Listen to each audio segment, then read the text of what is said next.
What's going on, YouTubers? Happy New Year's 2021. This is Ed from Kansas City, and today is, it's actually the 11th now, but it's uh, 1 in the morning. So, I wanted to get this video out. Wanted to get a video out talking with you today before we do another unboxing. And we're going to talk about that side of online retailing that a lot of viewers really, a lot of sellers, it's the crappy side, or you can call it the that side of retailing that us sellers just we dislike, but they're unavoidable. uh, Walmart can't avoid it, Target can't avoid it. uh, no online stores or retail stores, can avoid it. So we're going to be talking today about negative feedbacks on selling online on eBay, as well as we'll be talking about customer returns and how is the best way to handle those things. So that's what we're going to be looking into today. If you're even if you have some sort of experience selling here, or if you're a newbie, a novice, a new beginner at online reselling, got some pointers for you.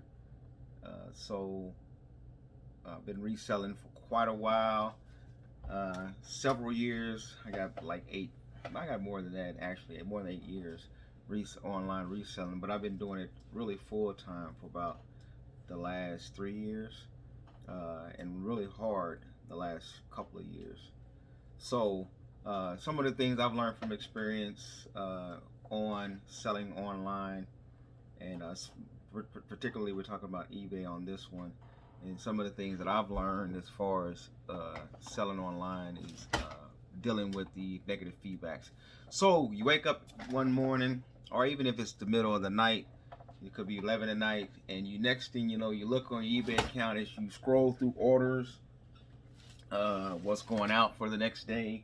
As you scroll through orders and things like that, then you see, you just don't happen to look at your feedbacks, or you look at your listings and you see a negative feedback. You're like, man, what is this about? It automatically produces a unwanted, a just it's kind of depressing in a sense. But I guess as the more you learn to resell on here, the more experience you become, the more it's a natural thing. People get emotional. A lot of feedbacks, people are quicker to leave a negative feedback for an item that they are very disappointed with, emotional,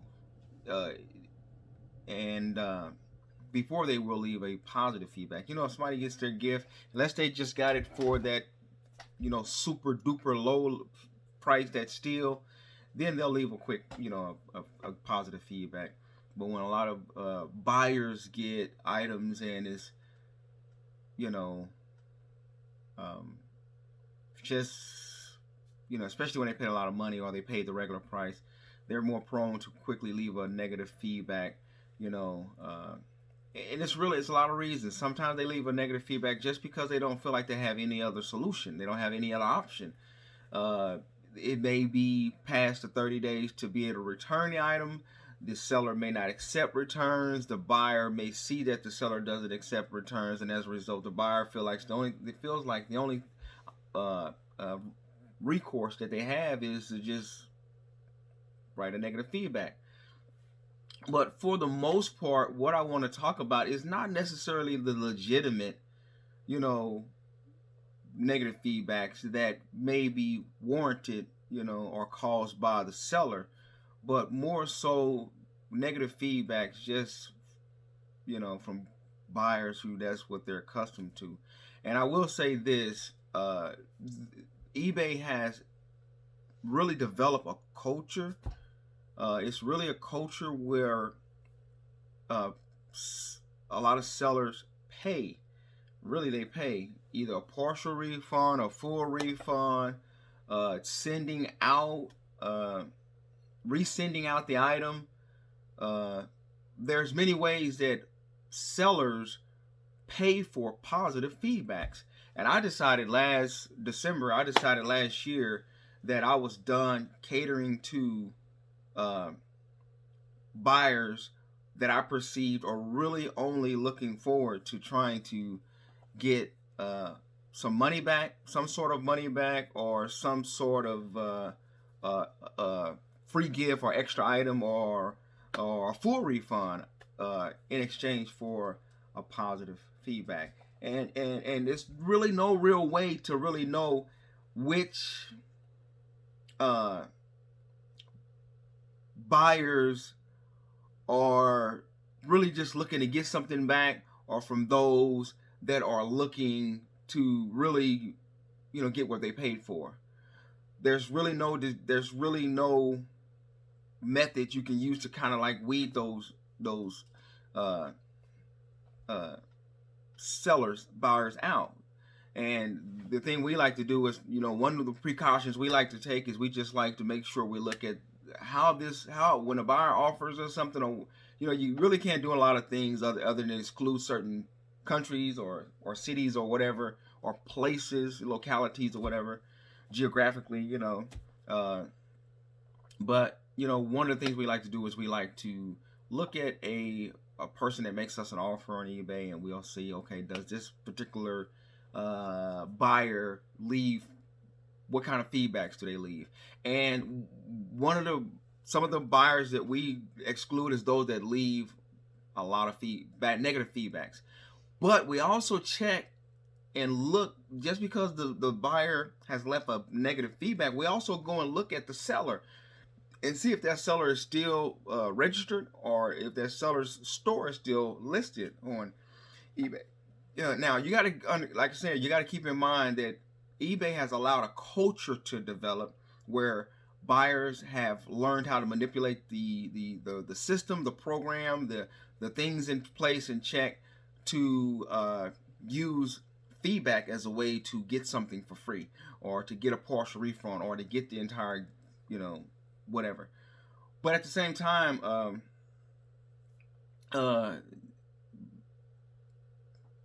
it's a culture set, as well as, eBay doesn't really, they're not going to really go to bat for the seller. It's a business, and they have to really protect, the customer, and I can understand that.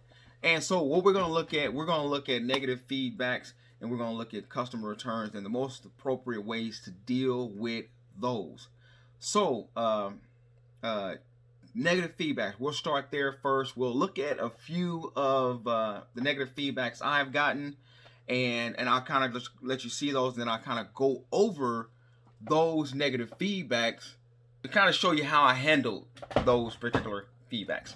So, I do have a lot of tabs open here, so kind of bear with me as I shuffle through them. So, you can look at your negative feedbacks. Of course, most of you that are experienced resellers, you know that you just go and click, and let's make that a little smaller here just a second. All right, so let's go here, and we can look and see, as you can see, it's after Christmas. We're in that first of the year. Sales have kind of gotten a little slower for quite a few people, but nonetheless steady, and that's a good thing. As buyers, shop a little less right about now until they get, their income tax and things like that. So the first thing you're gonna look at is your negative feedbacks, which is easy to look at through. I have another tab open I can go through. It's easy to look at your negative feedbacks. Like I said, you can see them. And the first thing we do when I get a negative feedback, the first thing I do is I read the negative feedback. So I'm gonna go grab up this negative feedbacks, and let's take a look at those. I think that's right here. Okay, so the first thing I do is, what I'm going to do is I'm going to look at the, I'm going to enlarge this some so I can show you guys. So I'm first thing I'm going to do is I'm going to look at the feedback just a little more. I want to just keep the the people's names out of there. So the first thing I'll do is I'll look at the negative feedback. So I'm gonna click on this right here. As you can see, I have the count in the last 12 months. So I'm gonna look at all the negatives. So I'm gonna just go here, and I think I'm gonna click that right there, since I'm just looking at negative feedback. So I'm not looking at the positive ones. So here we go. And so we look at this one here. I probably can take that down just a little bit, possibly. All right, I think we can do that like that. And I might can go down one more time. Okay, there we go. That's better. So here we go. Now the first, as you can see, that we got this one here like a couple of days ago. The person bought a floaty, which is a protective casing, but it's also somewhat of a protective case. It's actually a floaty. It's one of the things that go on the GoPros that helps it, stay afloat in water. And he said he got he ordered a GoPro 8 floaty and got a 9. I don't, the problem with this person, the thing I didn't like about it, okay, first and foremost, all you did is just, a week later or 2 weeks later, all you did is just left a negative feedback. You didn't reach out to us. You didn't inform us. You didn't communicate with us. You just popped up. We woke up or got up or it was late at night. And, matter of fact, I found out about that one. No, that was Saturday. I was at work and I found out about, so we actually got it a day ago. And there you have it. Those are irritating. Those are very irritating because you get up or you're starting your day, you're thinking everything is smooth, everything is okay, and next thing you know, you look up and okay, here somebody left negative feedback, and you want to find out as a reseller, as the seller, you really want to find out in what area was the buyer unsatisfied. What can I do to make it right? What can I do to make it right? Now, here's what you got to understand. In this particular case, has already left a negative feedback. He can't do any worse than that other than open a return, which is the next step, which he didn't decide to do. So in this particular case, I don't really have much I can do. I reached out to him. I did reach out to him, and he did reach back, and he said because he was from where? Where was South America. So he had it shipped. Either he left or had it shipped to South America. So the customer basically expressed to me he felt like his hands was tied. That that was the best he could do because he felt like he's got to buy him another one now because he can't get another one because he's way in some other place and can't have it shipped. And he feels like the process of having to resend it back and then having another one sent back to him and having it shipped to him would cost way more than the $21 that he spent on that item. And he didn't even spend $21 because we accepted his offer. We had it listed for $21. So in that particular case, what do I do? The first thing I did is I reached out to him. Even though I feel like he had already, blemished, my ratings with the negative feedback, I still reached out because, that's what you do as a seller. The first thing you want to do is you want to reach out to him and figure out what's going on. In his case, I don't know if he got the right item or the wrong item, or if he didn't know how to use it or did know how to use it. I have no idea because there's no specifics. All I have is a negative feedback. So it's really hard for me as the seller to really kind of understand what perspective the buyer is coming from because he's not going to return it and he didn't message me, the buyer, with his complaint. He just felt like the solution, and that's what I messaged him. I said, the solution or the resolution is not just to leave a negative feedback. It comes from, two people, honest people, communicating about it. And so in that case, I did reach out to him, which is the responsible thing to do, and it's the you got to have good customer service, in place. So we reached out to him, and of course he didn't. He did reach back out to him and he told the situation, And we just left it at there. Now, here's another one. This person here, they purchased something. They had no idea. I think I went over this in the last video. They had no intentions on returning it. And then this person here, these two people right here. Neither one of these people right here had any intentions on returning their items. Period. They just really wanted something for nothing, basically. And but that's neither here nor there. What I want to show you is when you get a negative feedback, the first thing you want to do is you want to reach out to your buyer. You want to reach out to your buyer and see, first of all, you want to see what you can do to make it right. If you're in the wrong, I don't care about really negative feedbacks. They do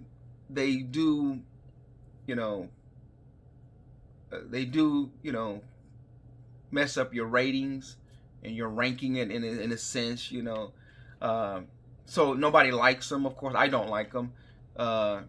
So I do want to try to see what I can do to have them removed. And and we're talking about once they're on there, because every dissatisfied customer does not necessarily lead to a negative feedback. It could just lead to a partial refund. It could lead to a no partial refund, but maybe resending an item out. Like we have this week, we have 2 items that we need to send out. One is a charger. Sometimes you forget to pack little things in orders, or maybe you pack the wrong kind of item, charger in an item or something. And we have a GoPro battery we're going to ship out. So sometimes sometimes when customers communicate with you, you're able to reach back out to them. And when we, I'll accept responsibility for accept the responsibility to a very gracious and generous extent. And it's kind of really in the way either the way the negative feedback is worded or left, or the way in which the customer communicates with me and tells me their problems. Like when you notice these two right here, these 2 people right here, the one at the bottom here, he just really wanted money back. He just really wanted something for free. And this was the guy that wanted 2 of our Deadpool, animated, talking Deadpool heads. He wanted 2 of those for $75, which we sold one for $100, and sometimes plus with the shipping. So, I knew when he immediately messaged me that I felt like he was trying to scam. So the first thing I did was I reported him. Before I messaged him, I reported him, because I felt like he was trying to scam, because he felt like his when you get a buyer that, the first thing they say in their message is something similar to, I feel like, we can handle this between ourselves rather than having eBay get involved. I figured I'd reach out to you first.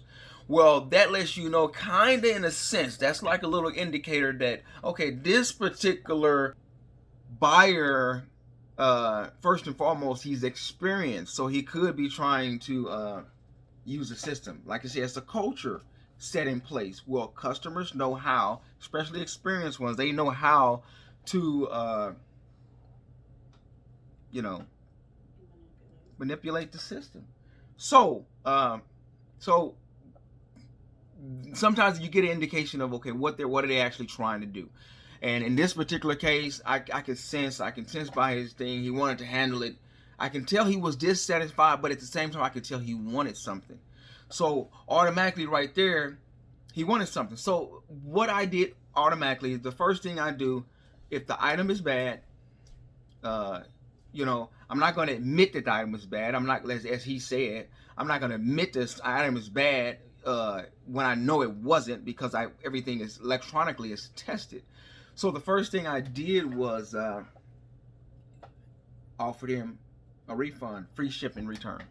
Even though I don't accept returns, I know that, eBay has a culture again where they guarantee the buyer they're covered with a 30-day return policy. And even when it's outside of that 30-day return policy, eBay will encourage the seller to accept the return just for a satisfied customer. That's their culture right there. That's their policy. They want to make the customer, for the most part, happy, unless that particular customer is just proven to be a scammer and dishonest. So in his case, the first thing I did is offer him a refund. I took responsibility. I said, okay, because you got to keep in mind this here. When a customer messages you, you got to keep in mind that, okay, they're dissatisfied. You know eBay is going to, for the most part, have their back if you don't have what it really takes to disprove them, to show that they're fraudulent. You're not really going to win in that case. The system is set up to favor the customer, not the seller. So it's set up to go to bat for the buyer. So in his case, I reported him. I sent him a message asking for, I offered him the best refund. He said he wanted to keep the item because it's collectible. He wanted to keep the item, and he just wanted. And then he started trying to negotiate for items. He was wanting a partial refund.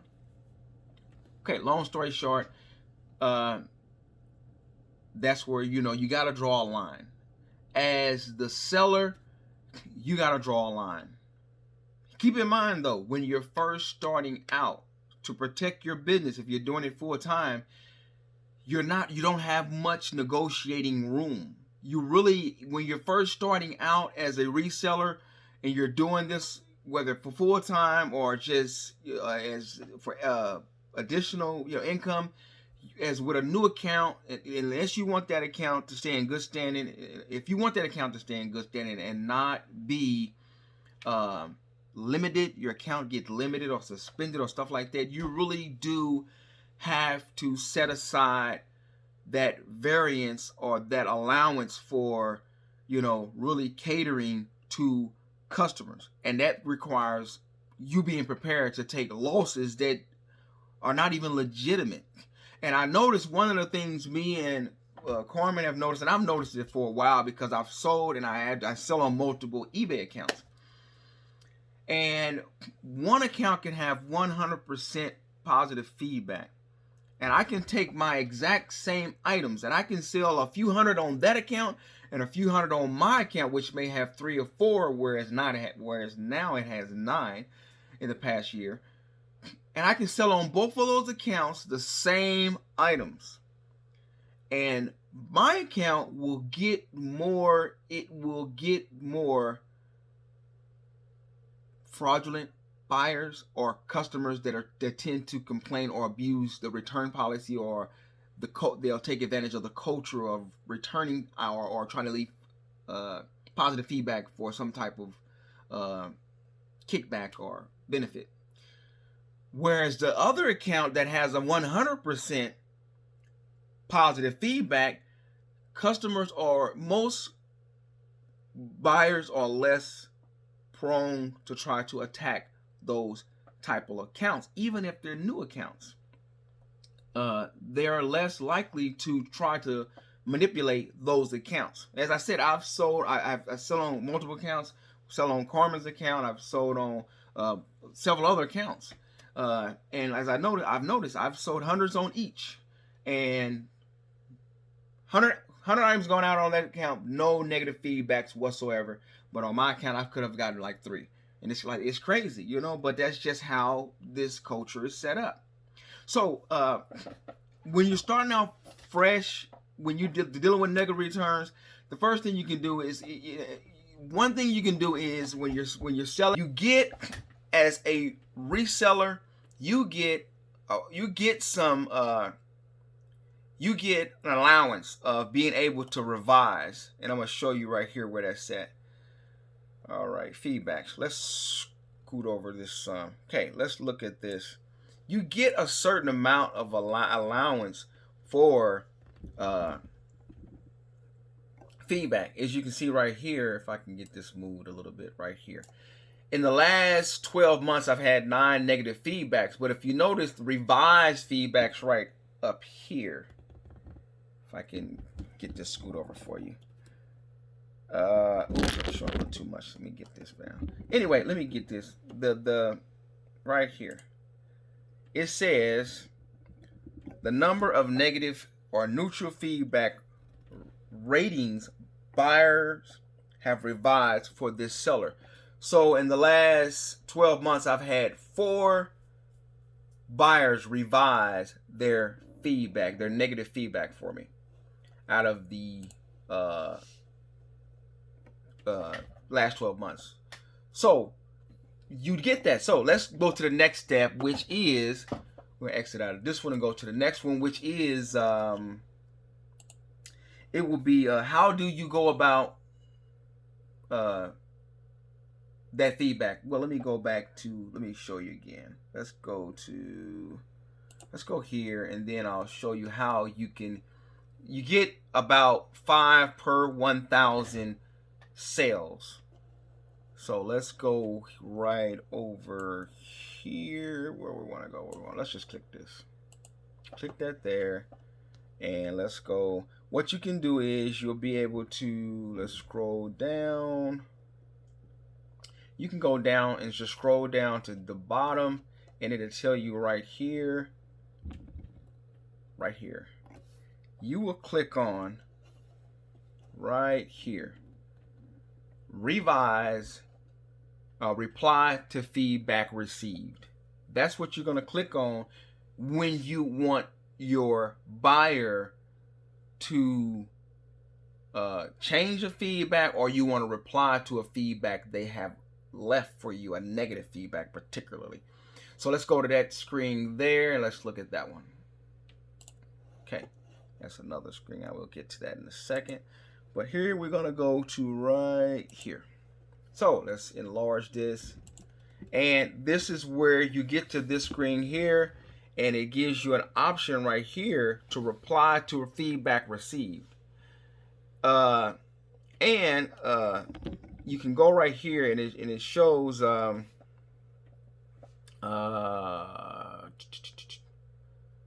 right in here. You can leave right here. Now I can go right here and to this person here, and it will give me an option to request a revision.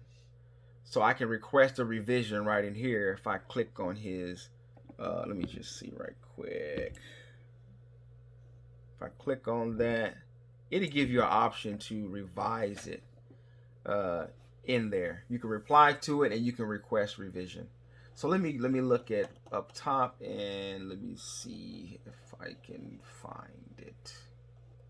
Let me scroll down. Scroll down here.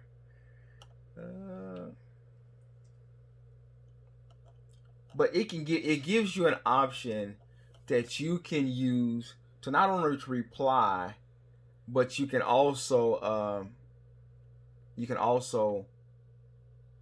request a revision. So let me go back to that other one right quick. Let me see. All right, not there.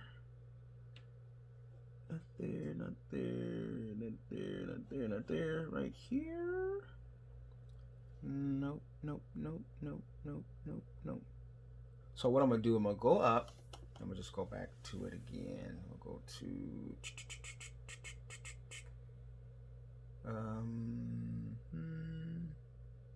I think we can go here. Let's see. Let's check it out. Let's check her out. I scroll down. There it is right there. I apologize. It was the bottom one. So right in here, you see this here where it says request feedback revision. And when I click on that, let me click on that, open it up in another tab right quick, and what I get here. Okay. So let's look at that. Okay. So when you click on it, you can request a revision right here. Feedback eligible for revision last 30 days. I have 3 of these that I can send a revision to. But you only get about 5 I got 4 requests available. I got 4 requests available that I can use. But I want to show you that. So I have, let's look at this right quick. 4 requests available. But I'm not going to waste my revisions on some customers that more than likely any customers is more than likely not going to that I feel like they're going to be hard to work with. Now you got to keep in mind that some of your bad feedbacks might be from, belligerent, uncooperative buyers. I mean, they're not going to be open for negotiation, and at the same time, you'll draw the conclusion that you can't work with that particular buyer based off conversation or communication and messages that you all have had. You already know that, okay, this person, they were trying to get an extra buck, they were trying to get a free item. So I know that that's a dead end right there, because they're not trying to really do what's right. They're not trying to do the right thing. So so that's the way you deal with it. The first thing you're gonna do, the solution is, the first thing you're gonna do is you're gonna try to find out what the problem is. And like I said, we had a few people that messaged us about a few problems. One didn't get a charger with a Sony headphone, Type C. And another one said that his GoPro battery didn't work. You don't necessarily know if they're scamming or not. You don't know if that's honest. I mean, from my point of view, I've certainly sent the charger with the headphones. Hey, but are we going to gripe about it? Are we going to make a complaint about it? No. It's a small thing. I'm going to keep it moving. And like I said, as a new seller, when you're a new seller selling online, you don't really have a lot of options. To protect your account, you're obligated. It's mandated in a sense. You have to basically cater to them. That's just the culture.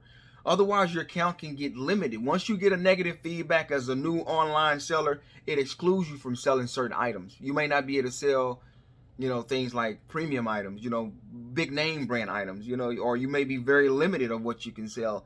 And to keep the restrictions, off or very limited, for the most part, you want to keep them off. You really kind of got to you really have to just cater to customers until your account is become trustworthy and you build up enough sales to kind of can balance the negative feedback ratio to positive feedback. And a lot of sellers will sell so much bulk, they're worried about quantity of items sold, numbers. If I sell 1,000 items in 2 months, then if I get a negative feedback 2 or 3 in that month, it's not going to really hurt. It's not going to really affect my metrics. It's not going to really affect my percentage of positive versus negative feedback. I'm still going to be in that upper 99% I'm still going to be in the 99% range in my rankings, because I'm selling a lot of quantity of items. I'm selling a lot of goods. I'm moving a lot of products. But when you're a new seller and you've only gotten 20, 30, 100 items sold, that one negative feedback will take you from 100% all the way down to 98, 96, something around that area. So you're really kind of in a situation where you really have to give in until your account becomes so, efficient and, to the point where you can withstand a few blows of those negatives. And don't get me wrong, even once you get to the point where you're selling a lot of items, you don't want just constant negative feedbacks. You really have to really stay on top of that and basically try to give the customer what's right. And even when you're in doubt, or give them the benefit of the doubt, like we've done, like I do. Whether the battery was working or not, or you're just trying to get an extra one, no problem at all. It costs very little for us to ship another one out. The battery only costs $32. Nobody wants to just lose money, but at the same time, I feel like you have to judge, okay, was it worth it for that particular buyer? He seemed like a good person. He didn't seem like he was out necessarily for gain, but you can't really tell. But you just kind of gotta go with the flow on certain things. Now, like the other two customers that put negative feedback, the one person that was just an absolute no. And then another person who we offered a store credit, they didn't want the store credit. They just wanted a refund immediately. And then when you tell a customer, oh, you're not going to get a refund, you know, it's not going to happen, then they're going to leave a negative feedback. But they don't even have no intentions on returning the item. You know, you can get some honest customers. They'll let you know, I'll be more than happy to return that item. So I want to move along right quick and go to the next one right here. The next one here is... All right, we want to look at, I want to just move on right down to returns because we get them. Nobody likes returns because you lose money in shipping one way or the other. And in my account, we do not have returns. I'm just not there yet where I just want to give people that 30-day allowance in fear of customers abusing it. So I kind of want to avoid just every item having, there's some items I do put custom, you know, returns and the buyer pays for shipping, things like that. But a lot of times, for the most part, you know, 90-something% of the times, I'm not trying to give customers that space, because customers, I just don't want to fall into that culture where they abuse that policy after 30 days, where they feel like they just want to upgrade to something else and get their money back. Or they feel like, it's been 30 days, I just wanted to use it. And then, of course, customers can pay. They'll have to pay. There are times they make them pay a percentage. They only get a percentage of it back, but for the most part, they get most of their money back. So when it comes to customer returns, the first thing you want to do when you get a customer return is you want to message the buyer. Do not, when a buyer messages you about an item that they feel like there's a problem with the item, don't ignore the message, because that is going to lead to an open return request where y'all can't work things out and you're going to lose, or it's going to lead to the point where they're just going to leave a negative feedback. So always be responsive and always, you know, be prompt in responding to customers, because customer will leave their negative feedback just because you ain't answered them in a couple of days, and regardless of what you might have going on in real life, you know. So returns. The thing about returns is you got to evaluate, is the item worth having sent back? If it's a valuable item, of course, you're going to want to have it sent back. If it's like we have one item, I'll pull it up right quick. We have one return, right? Let's look at some of the returns opened. But this one here. Here we have one return, right? Buyer ordered one kind of shoes. We accidentally somehow it just happens, sent on the wrong shoe. It just happens. The packages are gonna get mixed up. Just like we had the one guy who said he ordered the GoPro 8 but got a 9 GoPro floaty. I could have swapped the items out. It could have happened, but I'm really careful not to do that. I mean, we do our best, but you can't always rely on your own memory. You can't adamantly, you know, say, I know I sent that. You just can't necessarily do that all the time. I guess there's sometimes you can, but I don't really trust my memory all the time to say I know I didn't send them, didn't do that. But so yeah, and that's one of the reasons why eBay always refunds or gives the buyer the favor, because they don't know if you sent them the right thing or the wrong thing. They don't know what you actually sent if it haven't been verified. So this particular customer here, they ordered one type of shoe and they got a different kind of shoe. We let them keep the shoe. They only pay like $20-something for the shoe. No sense in having it sent back for $8 or whatever, and then having to ship another pair out for, you know, the same amount of money. So hey, you keep that. You know, that thing is done. You keep it. Let's move on to the next customer. Have a great day. We appreciate doing business with you, and then we won't even block them. You know, we'll keep them there because it was on us. When we make a mistake, the customer is going to get grade A, you know, top of the line customer service. We made a mistake. You know, if we have to refund you and you keep the item, if where that's valid at, we'll do that.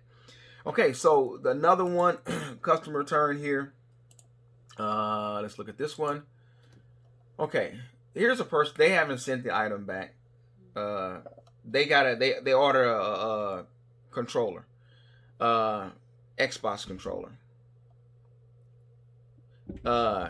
And they try to pressure. Now here's where you got to be careful. They put in a return request. They didn't leave a negative feedback. They just automatically put in a return request saying that the item only lasted for 3 days and it's broke. So that was what I messaged them right there. I said the item was sent to the buyer, brand new, factory sealed. Buyer said item stopped working after 3 days. Item was brand new and working. I told the buyer we'll have to let eBay decide this. I apologize, but we have to let eBay decide this because with new items we just don't accept returns on those because hey, you just never know what happened in the process. It's brand new, factory sealed. Hey, what can I do? I don't have where I'm just going to just I don't just like I said, you have to customer by customer on a customer by customer basis. You got to figure out what are you going to do. And in this particular case, we're not going to refund you. And we wasn't belligerent or we wasn't rude about it. We was polite about it. You have to be polite. Stay polite. You can see some of the feedback replies that a lot of buyers use, and it's not really professional. You want to really stay professional, especially if this is a business that you want to stay in. And when you are a new seller, you accept the returns. I know that you want to fight them, but to really keep your account in good standing, you really got to just go ahead and accept those returns and deal with the losses that come with starting off in this business, just to keep things in really great standing. So in that particular case here, we didn't refund the buyer. The item ended up getting closed. This was around Christmas time. The item ended up getting the case ended up getting closed anyway because the buyer didn't return the item like the other guy with the lifesaver. Neither one of them want to return the item. And this person here tried to pressure me also when they put the request in and I sent them a message. They said, refund me already. That's what their reply was. Go ahead and refund me already, please. Don't waste my time. I wasn't gonna allow myself to be pressured by them to give them a refund. So another one is here's another one. Let's see what this one is. Okay. Here's another one where you also have an option right here to appeal. This person here, they received Beats by Dre, Apple Beats by Dre, and about 2 weeks after they had it, maybe 3 weeks, they said that it wasn't working, and that they received it. They said they received it with the cable, the EP, Beats EP was loose. And then the picture they sent, as you can see from my reply, buyer destroyed item, see pictures. Buyer admitted item was working. The jack, the headphone jack was severed. I mean, it's like nothing but wires exposed, and like it was basically yanked out of the jack. So I told him in this particular case, you have to be courteous. You don't want to provoke a negative feedback on top of a return request. You want to be professional, but you have to reach a point where you do stand your ground. And then unfortunately, as a new beginning seller, you don't really have that kind of leeway or leverage, or negotiating power. So those are some of the examples. When you get a return, try to work things out with your buyer to first and foremost see